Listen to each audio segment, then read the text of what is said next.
நம பார்வதி பதையே. திருச்சிற்றம்பலம். சிவனே என்பர்களே, நாம் தொடர்ந்து உண்மை விளக்கம் என்கின்ற ஒரு சாஸ்திர நூலினை சிந்தித்து வருகின்றோம். அதிலே நம்ம சென்ற வகுப்பிலே 24வது செய்யுளினை பார்த்தோம். உயிர் அதாவது என்றால் என்ன, அதற்கான விடையை பார்த்தோம். உயிர் என்றால் ஆணவம் என்றால் என்னன்னு பார்த்துட்டோம். சித்தையும் அசித்தையும் பகுத்து அறிவது தான் ஆன்மான்றதை பார்த்தோம். இப்போது தத்துவங்கள் தம்மை அறியா என்பதனோட தலைப்பில் பார்க்க இருக்கின்றோம். தத்துவங்கள் தம்மை அறியா. தத்துவங்கள் ஆறாரும் தம்மைதாம் என்று அறியா. எத்தன்மை எண்ணில் இயம்பக்கேள் சுத்தமாம் ஆறு சுவையும் அறியாவே தம்மைத்தாம் கூறில் அவை இவை போல் கொள். தத்துவங்கள் ஆறாரும் தம்மைத்தாம் தத்துவங்கள் தம்மை அறியா என்று அறியா. எத்தன்மை எனில் தத்துவங்களை அறிஞ்சிக்குமான்னு கேட்டால் ஒருபோதும் அது தெரியாது. ஒரு மாடுக்கு தான் மாடுன்னு தெரியாது. ஒரு ஃபேனுக்கு நம்ம ஃபேனுன்னு தெரியாது. தெரியுமா? ஒரு ஃபேன் ஓடுது, நம்ம ஃபேனுன்னு தெரியுமா? தெரியாது. அதுபோல அதை அறிந்து கொள்பவன் யாரு? உயிராகி நாம் தான். அதுபோலவே தத்துவங்கள் ஜடப்பொருள். இப்போ நிலம், நீர், நெருப்பு, காற்று, ஆகாயம், பஞ்சபூதம் என்ன? ஜடம். இதே தண்ணிக்கு அறிவுந்தா ஒரு குழந்தை பக்கத்தில் போனோடனே, ஏ குழந்தை பக்கத்தில் வராத, என் ஊருந்தா நீ செத்து போடுவேன் சொல்லணும். அது ஒரு நெருப்புக்கு அறிவு இருந்தா, நான் நெருப்புப்பா பக்கத்தில் தான் சுட்டுடும், நெருப்பு சொல்லுதா? அப்போ அது அறிவில்லாதது. இது உங்களுக்கு விளக்கம் முடிஞ்சிட்ருக்கோம். ஜடத்துக்கு அறிவு. இது எப்படின்னா, சுட்ட சட்டி சட்டுவோம் கறி சுவை அறியுமோ, அதான் இதோட விளக்கம். அதாவது ஒரு சுட்ட சட்டி சட்டுவோம் கறி சுவை அறியுமோ. எப்பா கடாயில செஞ்ச கத்திரிக்காய் பொரியல் நம்ம தான் டேஸ்ட் பண்ண முடியும். அந்த கடாயும் கரண்டியும் சுவைக்காது. அதே போல தத்துவங்களே தன்னைத்தானே சுவைத்து கொள்ளாது, அறிந்து கொள்ளாது. இவ்வளவுதான் செய்தி. இதுல என்ன கேட்கிறாருன்னா, மெய்கண்டாரை பார்த்து மனவாச கடந்து கேட்கிறார், குருநாதா தத்துவங்களை பத்தி சொன்னீங்க. அவருக்கு ஒரு சந்தேகம் வந்துச்சு.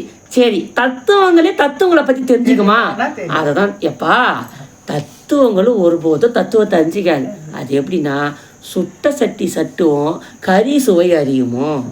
ஒரு பானை வைக்கிறேன், அதில் நல்லெண்ணெய் ஊற்றி கடுகு போட்டு நல்லா வதக்கி நல்லா அப்புறம் கொஞ்சம் வெங்காயம் தக்காளிலாம் போட்டு அப்புறம் கத்திரிக்காய் போட்டு வதக்கி அதில் மஞ்சத்தூள் மிளகாத்தூள் போட்டு அம்மா கொண்டே தெரிஞ்சுக்கா சரி அப்படின்னு நல்லா கொஞ்சம் தண்ணி ஊற்றி கத்திரிக்காய் நல்லா ஃப்ரை பண்ணி அப்புறம் நல்லா அந்த கொத்தமல்லாம் போட்டு அந்த கத்திரிக்காய் பொரியல் வந்துச்சா.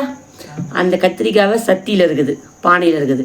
அந்த கத்திரிக்காவை கரண்டி எடுத்து ஆள்றோம், தட்டில் வைக்கிறோம். அது எடுத்து சாப்பிட்றோம். கை தான் எடுக்குது. நாக்கில் வச்சோடனே இதை அனுபவிக்கிறது யாரு? நம்ம தான்.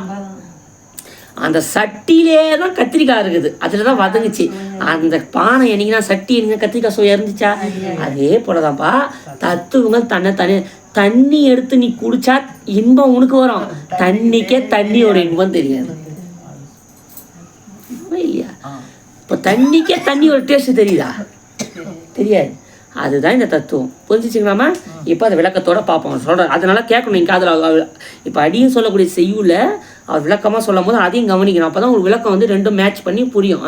தெளிவுரை.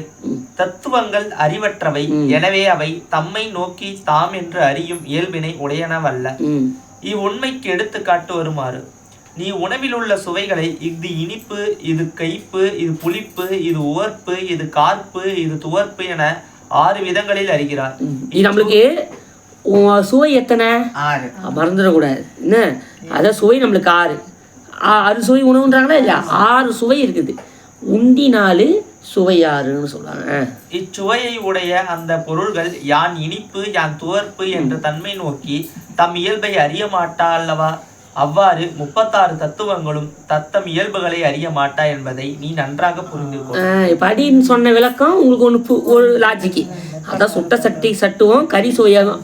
அதே தான் இவரும் சொல்றாரு. என்ன சொல்றாருன்னா, அதுப்பா இனிப்புக்கு நான் இனிப்பும் தெரியாது. ஒரு தேன் இருக்குது, தேனு நம்ம நல்லா தேனாக இருக்கிறோம். தேனுக்கு தெரியுமா என்ன? நம்ம எதை நக்கி சாப்பிட்டா தான் நம்மளுக்கு இனிப்பு தெரியும். ஒரு பாயாசம் நல்லா போட்டு முந்திரி பருப்பு திராட்சைலாம் நல்லா போட்டு நல்லா பால் ஊற்றி திக்காக காசுறீங்க பாயாசம் குடிக்கிறதுக்கு நாம 2 டம்ளர் கூட இறங்குது, லக்குன்னு இறங்குது. அப்போ அந்த பாயாசம் டேஸ்ட்டாக நம்மளுக்கு தான் தெரியுதா இல்லையா? இப்போ நல்லா உளுத்த வடை போட்டு வடை சொல்கிறோம். அந்த வடைக்கு நல்லா கடையில் இருக்குது, வடை நல்லா வடைக்கு தெரியுமா நம்ம வடை நல்லா இருக்கிறோம், சாப்பிட்டு என்ன மனவில் வாழ்த்துறாங்க, வடைக்கு தான் என்ன சாப்பிட்ற நம்மளுக்கு தான் தெரியுது. அதே தான்ப்பா தத்துவங்கள் ஒருபோதும் தத்துவங்களே அறிந்து கொள்ளாது. அதை அப்போது தத்துவங்கள் தன்னை அறியாதுன்னு சொன்னால் அதை அறியறது தான் யார், அதை பயன்படுத்தி தான் யார், அதுதான் ஆன்மா. தத்துவங்களுக்கு தான் தத்துவம் தெரிய போகிறதில்ல, அதனால் அதுக்கு ஒரு பயணம் கிடையாது.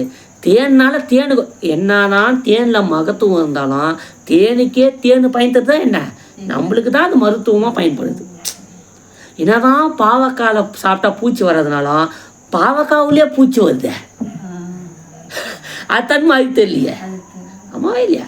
வேப்பம் மரத்தில் இப்போ வேப்பம் இலை சாப்பிட்டா நம்மளுக்கு உடம்பு நல்லது, அதில் இருக்கக்கூடிய சில கசப்பு தன்மை உடம்பு நல்லது, நம்மளுக்கு கெட்ட பாக்டீரியா கொள்ளுது. அதை சாப்பிட்றதுக்கும் ஒரு புழு இல்லாமல் இருக்குது. அப்போ அது தத்துவம், அதை அறிஞ்சிக்காது, அதை விட்டுதுங்க. அப்போது தத்துவங்களே அறியாது, அது ஜடப்பொருள். அப்போது அது ஜடப்பொருள்னா அப்போ அதை எது பயன்படுத்துது, அதுதான்ப்பா ஆன்மா பயன்படுத்துது. ஆன்மா தான் இது தேன், இது வேப்ப மரம், இது கொய்யா மரம். கொய்யா மரமே தன்னை கொய்யா மரத்துக்கு தெரியுமா? நம்ம தான் அது கொய்யான்னு பேர் வச்சுக்கணும். வேப்பமரத்துக்கு தெரியுமா? அதுதான் ஜடப்பொருளுக்கு தான் ஜடப்பொருள்னு தெரியாதுன்னு இந்த செய்யுள் சொல்லுது. நல்லா புரிஞ்சிச்சா? மீண்டும் செய்யுள் சொல்லி நிறைய செய்யும். செய்யுள் மட்டுமே இல்லை, தெளிவு செய்யுள் சொல்வா. தத்துவங்கள் ஆறாரும் தம்மைத்தாம் என்று அறியா எத்தன்மை எண்ணில் இயம்ப கேள் சுத்தமாம் ஆறு சுவையும் அறியாவே தம்மைத்தாம் கூறில் அவை இவை போல் கொள். தத்துவங்கள் ஆறாறு இன்னைக்கு அது திருப்பி சொல்லிக்கிறேன். தத்துவங்கள் எத்தனை? 36. அதான் 6 36 தத்துவங்களும் தன்னைத்தானே அறிந்து கொள்ளாது. இந்த செய்தி உங்களுக்கு புரியுதா? அவ்வளோதான் இந்த செய்யுள். இது புரிஞ்சுதான் சந்தோஷம் தான். சரி, திருச்சிற்றம்பலம்.